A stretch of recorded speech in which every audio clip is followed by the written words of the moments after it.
It's amazing.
Sa pagkumpas ng iyong kamay. Schoolmates kami, magkasama kami nag-transfer siya sa school namin nung third year high school pa. Nagkakilala kami ni Chelsea Ann noong 2010. Bali, gutom lang ako noon talaga. Pura out kasi ako sa school dati. Tapos siya naman, gutom din. Kataong may panlibre siya. Sumama na ako. Wala lang, usual lang na common friends, ganyan. Magkaiba kasi kami ng section. After nun, kumain kami sa Minute Burger sa Trece Martires. Tapos, okay naman. Masarap naman pag libre. Yan, nung kinagabihan nun, nagka-text kami. And then, tinanong niya, sabi ko sa kanya kung pwede manligaw. Tinanong niya ako bakit hindi pa maging kami.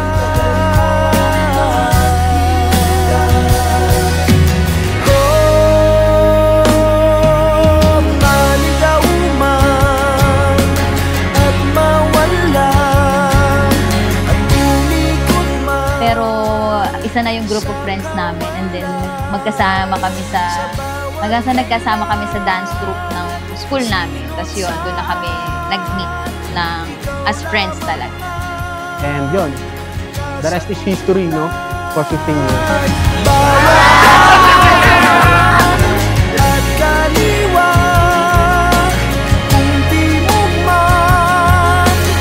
Hindi ko alam kung ano. Joke lang. Hindi kasi usual yung simula ng story namin kasi very random lang na naging boyfriend ko siya. Hindi siya talagang totally nanligaw. Kumbaga, nagbibiro-biroan lang kami that time. 4th year high school ako noon. Ang pinaka-nagustuhan ko talaga sa kanya, yung pagiging motherly niya. Yan. Siyempre sa mga pinagdaanan niya, alam niyo naman siguro dahil close friends niya kayo lahat. Alam niyo kung ano yung setup niya, ano yung pinanggalingan niya.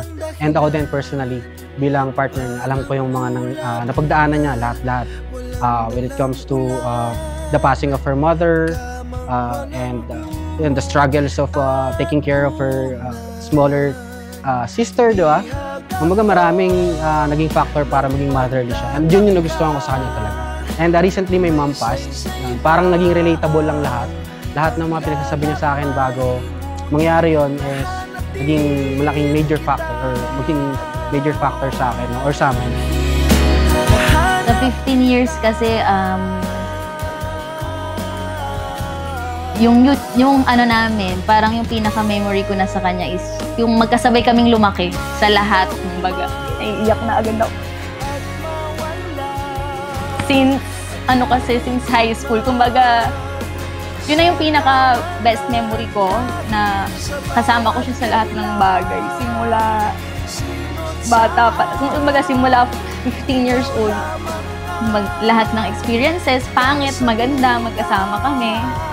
And ngayon matanda na ba? 29. Ngayong medyo may edad na kami. Mas maganda yung experiences, mas mature, mas seryoso, pero at the end of the day, pangit or maganda, magkasama kami sa lahat. Isa pang nagustuhan ko sa kanya is, siyempre maganda, sexy, no? Kahit sino naman, tanongin ng lalaki, yun yung pangarap. Pero sa akin, sa likod nung figure na yon, sa likod nung mukha na yon, yes, yung story na maganda. yung buhay niya na maganda. Yun. Masaya lang kasi nakita ko siya na naging mahina and naging malakas and naging reason para mas maintindihan ko yung mundo. Yun lang.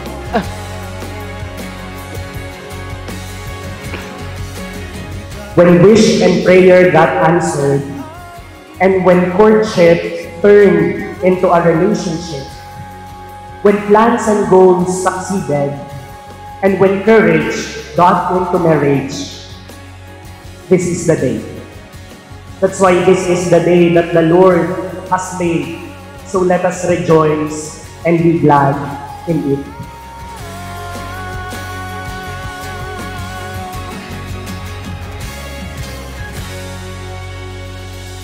Mag-thank you ka naman sa akin kasi sabi mo lagi pangarap mong pakasalan ako.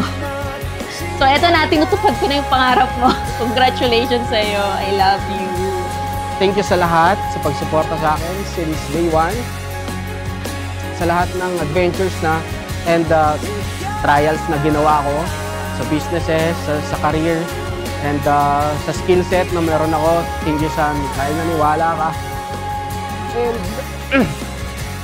ngayon, good luck sa atin sa gagawin nating challenge, ay mga sasalubungin pa nating challenges, mga sasalubungin nating ups and downs. Alam ko namang dahil maraming subok at kumbaga mga tao na marami na rin nasubukan or napagdaanan sa paligid natin, sila yung bahalang gumabay sa atin. And yun, maging inspirasyon natin yung isa't isa at yung background natin. Yun lang. Hi, nagsimula tayo 15 years ago. 15 years old tayo, walang plano, walang iniisip. Fast forward to 2025. Yung pinaplano natin, yung iniisip natin, walang mapagsabi dati na tayo. Hanggang ngayon, at sa oras na to, hanggang dulo, sa kanta nga ni Evidencel, ikaw ang dulo, gitna at simula.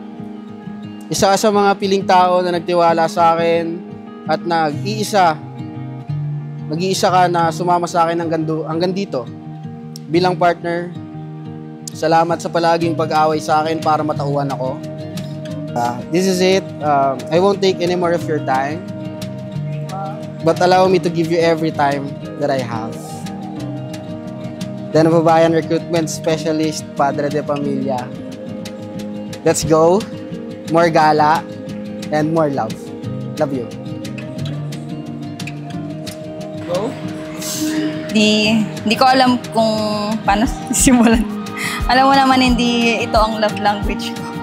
Naalala mo ba nung 10th anniversary natin? COVID noon. Video call lang ang naging celebration natin. And before the day ended, nagtampo ka pa sa akin. Kasi tinanong mo kung anong gusto kong sabihin sa'yo after being together for 10 years. Ang sagot ko lang at nasabi sa'yo is thank you. Inulit mo pa yung tanong kasi disappointed ka na yun lang ang nasabi ko. Hindi ko na naduktungan ng thank you that time dahil hindi ko alam kung paano pipigilin ang emosyon ko. But today, let me tell you kung ano ang totoong laman ng thank you na yun. Thank you for everything. Sa pag-intindi sa akin palagi. Thank you dahil lagi kang nandyan. Lagi mo akong inuuna. Sa lahat ng bagay at plano mo, laging una ako. Thank you dahil kahit nasa anong sitwasyon ako ng buhay ko, nandyan ka. Kahit nung dumating sa buhay namin si Elise, lalo mong pinaramdam na nandyan ka lang palagi. Naalagaan ko ang kapatid ko ng maayos dahil ikaw ang partner ko. Ni minsan, hindi mo pinilit ang sarili mo. Sa loob ng 9 years na pagsasama naming mag-ate, hindi mo ako pinahirapan. Thank you dahil kahit hindi ikaw ang inuuna ko, ako pa rin ang laging inuuna mo. Thank you dahil kahit madalas wala akong oras sa'yo, lagi mong binibigay ang oras mo sa akin. Thank you dahil kahit noon pa, wala pa tayong trabaho, wala pa tayong pera, buo na ang intensyon mong pakasalan ako.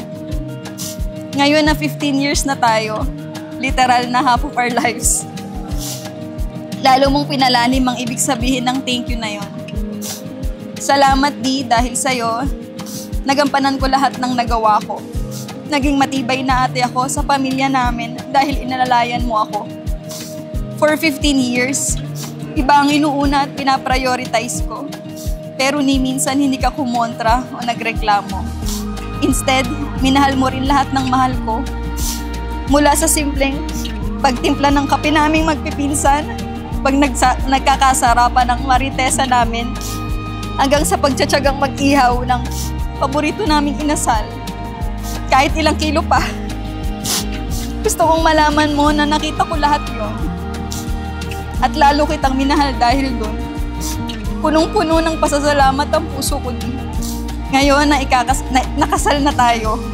Tayo naman. Ikaw naman ang ipagluluto ko. Schedule mo naman ang aalamin ko. Opinion mo naman ang pahahalagahan ko. Higit sa lahat, bukod sa Diyos, ikaw na ang mga priorities ko. Dahil ngayon, ikaw ay ako. Tiwala ako sa Diyos na hindi niya tayo pababayaan. Sana masaya ka ngayon na tinutupad ko ang pangarap mong pakasalan ako. Kagaya ng ginawa ni Bagyong Emong at Dante na pagsayaw ngayong kasal natin. Sasayaw din tayo sa magiging buhay natin. Sasayaw tayo ng magkasama. Alam kong hindi lahat ng panahon masaya ang tugtog ng sayaw. Mahal na mahal kita. Asawa ko. Thank you. Love you. Love you.